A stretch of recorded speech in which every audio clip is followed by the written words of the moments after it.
आइए संक्षिप्त में भक्त प्रहलाद की कथा।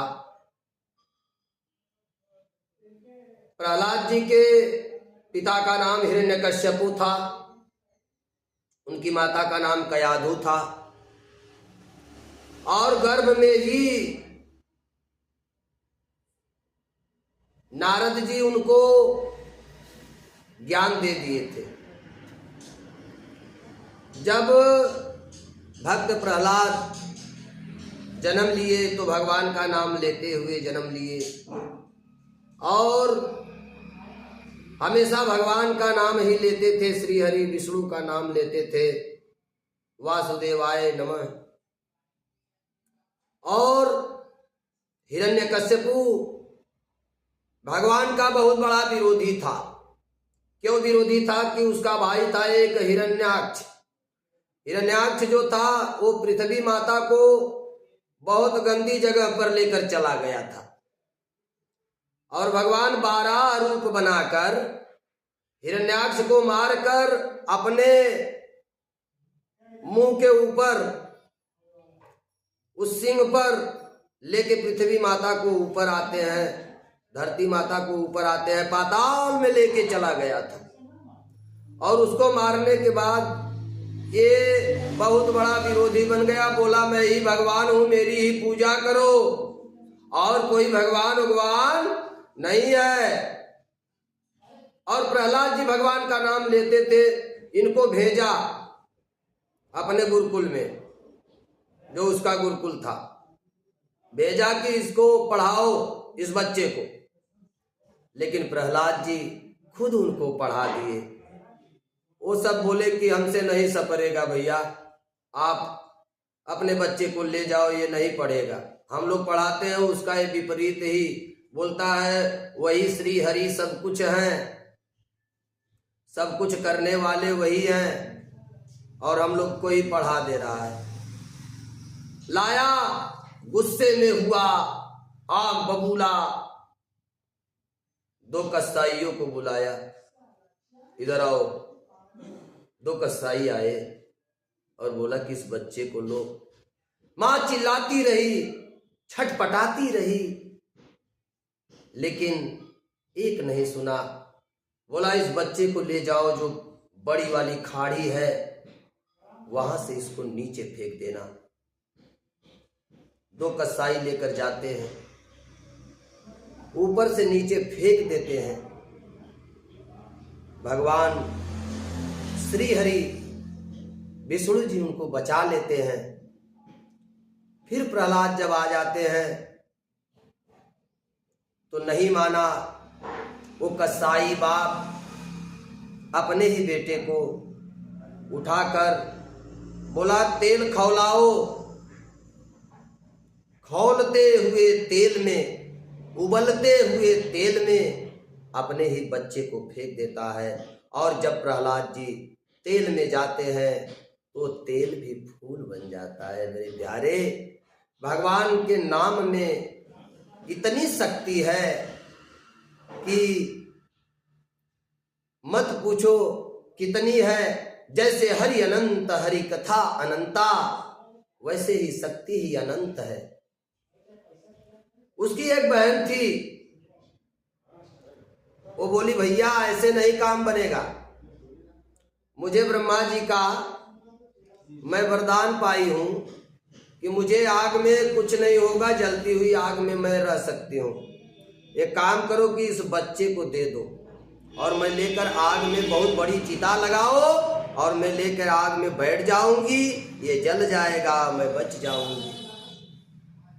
बहुत बड़ी चिता लगी, उस चिता के ऊपर जाती है, प्रहलाद जी को लेकर बैठ जाती है। उसका नाम था होलिका। होलिका कहती है कि आग लगाओ। मां चिल्ला रही है, छटपटा रही है, कोई एक नहीं सुन रहा है। आग जलने लगी।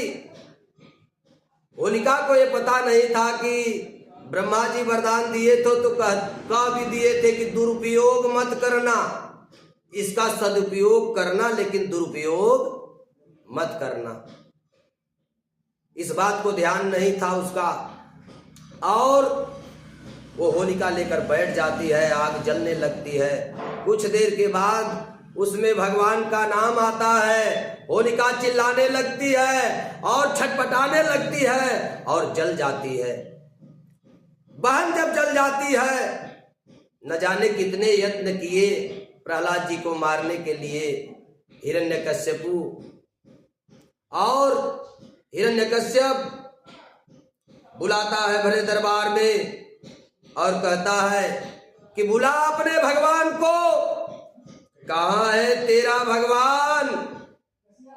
प्रहलाद जी हाथ जोड़कर खड़े होते हैं, पिताश्री हम में तुम में खड़क खंभ में सब में व्यापित राम।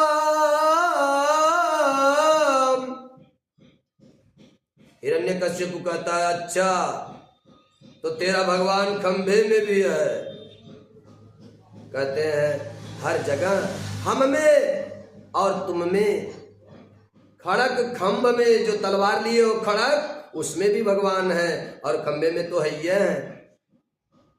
कहता है पहले इस खंभे को लाल करो, इस खंभे को लाल करो। खंभा लाल करवा देता है और तुरंत उठाता है और वार करता है। जैसे ही वार करता है मेरे प्यारे, वैसे ही नरसिंह भगवान का प्राकट्य होता है। नरसिंह भगवान उसी समय प्रकट होते हैं। बोलिए नरसिंह भगवान की। नरसिंह भगवान सामने आ जाते हैं। हिरण्यकश्यपु देखकर घबरा जाता है और भगवान कहते हैं कि अभी तो इसका समय हुआ नहीं है, क्योंकि ये वरदान प्राप्त किया था। हिरण्यकश्यप वरदान प्राप्त किया था कि न अंदर मरूं घर के, न अंदर न घर के बाहर मरूं, न दिन में मरूं न रात में मरूं, न अस्त्र से मरूं न शस्त्र से मरूं, न आदमी से मरूं न जानवर से मरूं। बहुत से वरदान प्राप्त किए थे। भगवान ने इंतजार किया, भगवान इंतजार कर रहे हैं कि आने दे तेरी समय। ले जाते हैं न अंदर न बाहर, सीधा उसी चौखट पर लेकर जाते हैं भगवान नरसिंह भगवान। उसी चौखट पर लेकर जाते हैं हिरण्यकश्यप को, और न ऊपर न नीचे, सीधा अपने जंघे पर, न अस्त्र से न शस्त्र से। भगवान के नाखून ही उनके शस्त्र हैं। आधा नर आधा सिंह, और उसी समय भगवान अपने नाखूनों से उसको मार देते हैं, फाड़ देते हैं, और फाड़ने के बाद गदा बेला में, न दिन में न रात में, उसी गदा बेला में लेकर जाते हैं, मार देते हैं, फाड़ देते हैं उसी नाखून से। और इसके बाद उनका क्रोध और बढ़ जाता है। बढ़ने के बाद देखिए, लोग कहते हैं न भगवान भगत के बस में। लोग घबरा जाते हैं, देवता लोग घबरा जाते हैं कि अरे बाप रे बाप, इनके सामने जाए कौन। तो प्रहलाद जी को लोग आगे करते हैं और भगवान का क्रोध शांत हो जाता है। भगवान का क्रोध जब शांत हो जाता है, चाटने लगते हैं। उसी समय लोग जैसे कहते हैं कि भगवान भगत के वश में अगर प्रहलाद जी नहीं जाते उनके सामने तो उनका क्रोध भी शांत होने वाला नहीं था। बोलिए शंकर भगवान की जय।